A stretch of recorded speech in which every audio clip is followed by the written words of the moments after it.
الفرق بين البنات والولاد لما يروحوا يقدموا على شغل. السلام عليكم. لو سمحت كنت عاوزة اشتغل. بس كده؟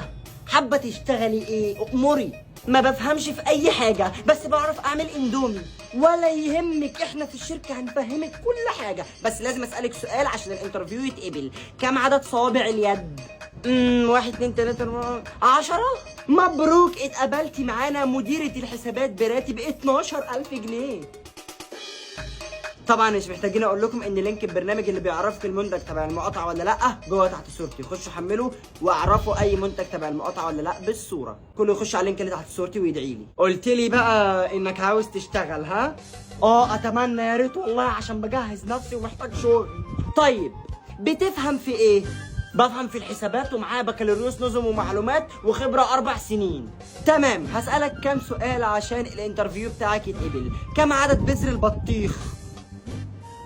نعم. طيب ايه الفرق بين الثانية والزبادي؟ الثانية والزبادي؟ معرفش. ثانية زائد ثانية تساوي دقيقة، دقيقة زائد دقيقة تساوي يوم، يوم زائد يوم يساوي اسبوع، اسبوع زائد اسبوع يساوي شهر، شهر زائد شهر يساوي سنة، سنة زائد سنة تساوي قرن. القرن دوت اللي هو بتاع الجاموسة اللي بنحلبها ونجيب منها اللبن اللي بنعمل بيه زبادي.